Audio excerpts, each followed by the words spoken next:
Hey guys, Jake here. I just wanted to make this video, basically like a Q&A video, kind of answering any questions you guys had. You know, I've appreciated all the support I've been getting through, you know, messages and different things on different social media. So I wanted to kind of return the favor and answer any questions you guys had. So I took to Twitter and I got your guys' questions. Hashtag AskJOP. So I thought I would answer some questions with those hashtags or whatever questions you guys tweeted me. The first question we have is Andres Hernandez. He asks, Jacob Owens, what are your thoughts on film degrees? School's not for everyone. I will definitely say you can do the film industry without going to school or getting a degree, because once you get into the business, there aren't people asking to see your degree. It's not like you're going in for a job application, you gotta present your resume, your degree, you know, there's none of that. It's, can you do the work? Are you good? There's no other questions asked. I will say yes and no. Yes, because I think I learned some invaluable information I would have not learned on my own that I got through film school. As far as like the actual degree portion, you don't need a degree to get into this industry, but in school you will learn some things that will absolutely attribute to, you know, your job, your career, whatever you're trying to do. So I think school is important and that you should go and learn from people who have done it before you, teachers and fellow students, and learn to be able to collab. A lot of people go into it not knowing how to collab because they've never gone to school and worked with others. So it's tough. Next, we have That Young Dude. That Young Dude asks, how does it feel knowing you have the power to instantly bring out an unknown artist into relevancy with a JOP video? I don't have that power unless they're good. The artist needs to be good to basically get known and be brought into relevancy. Yes, I help with that process with a video. A good visual can help anyone, but you have to be good to be able to get relevant.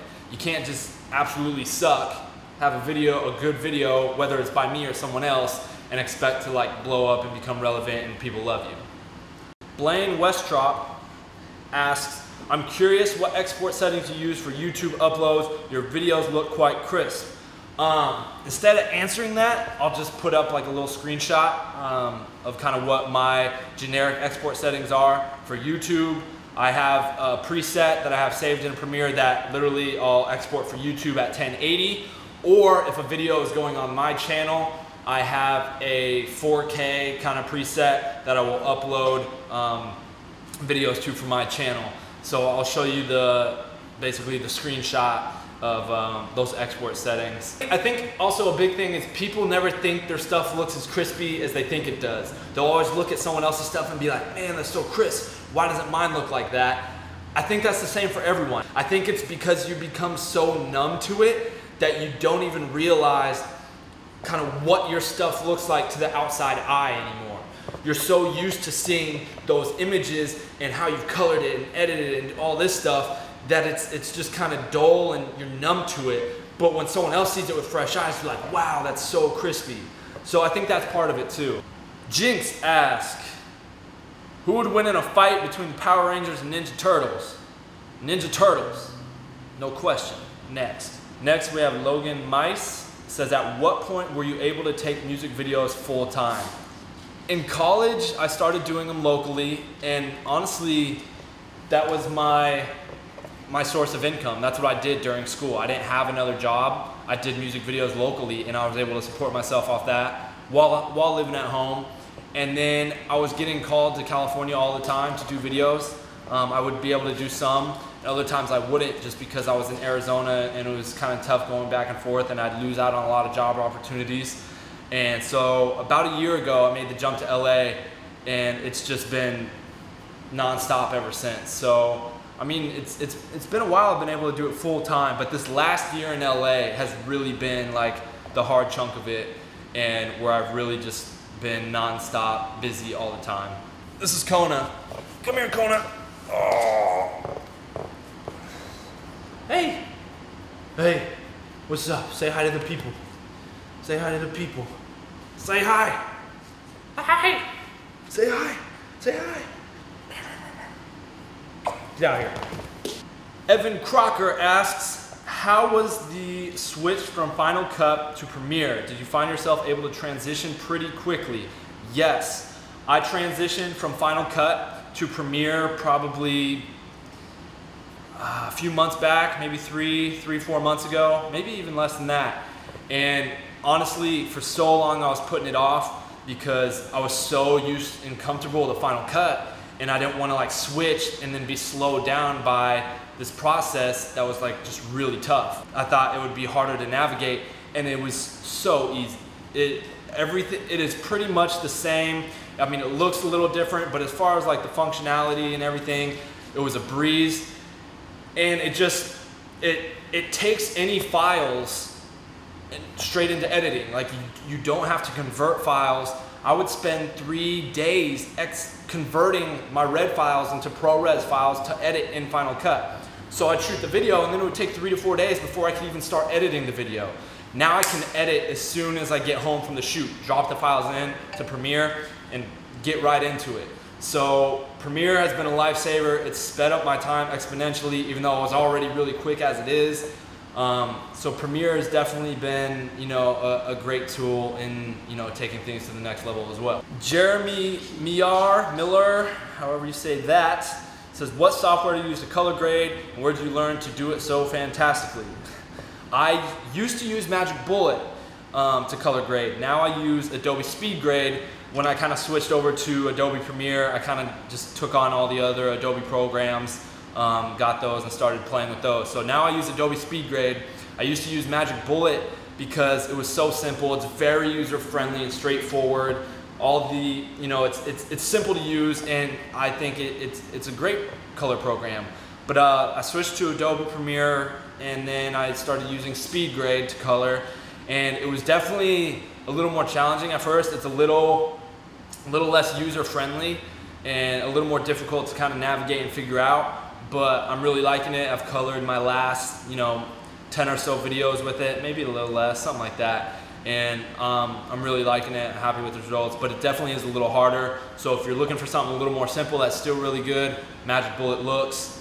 That's what I used, and I loved it. Tyler Evan Babb asks, what areas of filmmaking do you feel are your weakest? What do you see as your strengths? My weakest areas of filmmaking by far, I would say, are writing. I struggle with writing, whether it's scripts or even treatments. I have the thoughts and ideas, but it's hard for me to really write them out on paper and portray them for someone else to kind of see or get. My strength, I see my strength in filmmaking is pretty much kind of like a one-stop shop. I know there's a lot of people that can only do one thing. They can only direct. They can't edit or be a DP or light or whatever. I feel like I can kind of do everything. That's how I started. I started doing everything myself, and now I've developed a little bit of a team. I got a team kind of around, but if I need to, I can direct. I know how I want things lit. I can tell you what I want and know what it's gonna look like in my head before it's already lit. Edit, I'm extremely quick at editing, so I feel like those are some of my strengths. Kona, what are you doing? Come here. Kona wants to get in some of the questions. You wanna read this next one for me? This one's from Ryan Blast. Ryan Blast, can you read that? What are your thoughts on SpeedGrade versus other programs? Ryan Blast, as you heard Kona ask, what are your thoughts on SpeedGrade, Adobe SpeedGrade versus other color grading programs? I kind of just touched on that. I think SpeedGrade is a great tool, especially with, you can direct link it from Adobe Premiere because they're both Adobe products. It's a little, I feel like, more difficult to use, but it is very fluid, and once you get used to it, it's a great program. Andres Hernandez, again, he asks, what are your future goals, people to work with, gear you want, places to visit, thoughts on 4K Revolution? That is a lot of questions into one question, into one tweet. I'll cover some of those pretty quickly. Future goals: to become a very well-known established music video director and work with the top people in the industry. Get into film and ultimately one day direct feature films that you can watch with your families and friends up on the big silver screen in the movie theaters.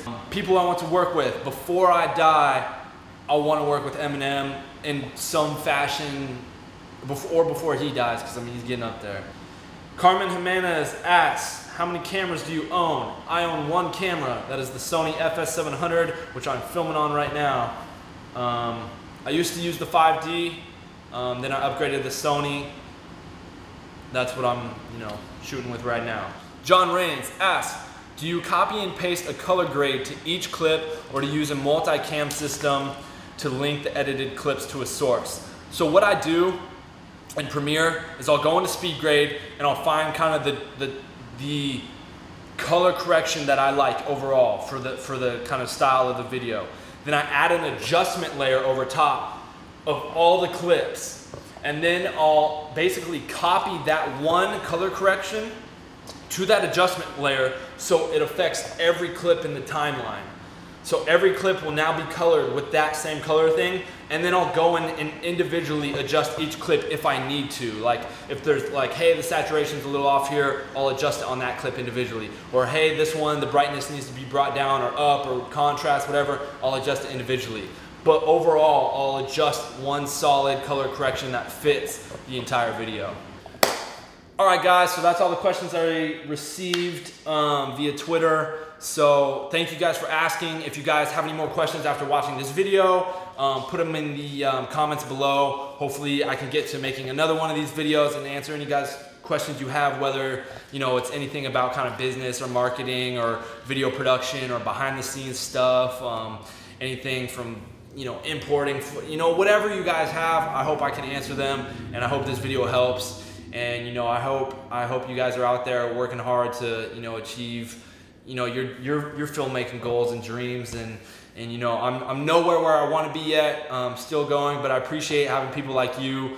My YouTube channel just hit 10 million views overall, which is really exciting and cool. I don't feel like a lot of directors have their own personal YouTube with such a a strong kind of following and build and support from other filmmakers or people on YouTube. So I just want to thank you guys for that, because that is extremely awesome. I'm hitting close to 34,000 subscribers, so it's only going up. I appreciate it. That's why I'm making this video. Your support has been immense, so I want to help and support you guys. And yeah, get my JOP manual if you don't have it already. I answer a lot of these questions, but in more depth and detail. I'll put that in the description below. You can find the JOP manual if you haven't. Version 2, it's got a lot of good information, as well as like behind the scenes pictures and info and color grading and all that stuff. So that's good. Come here, Carl. Come here. Come here. Come on. Come here. Come here. Oh, come here. Come here. Say bye to the people. Bye, people. Bye, people. Buff Nerds out. Mwah.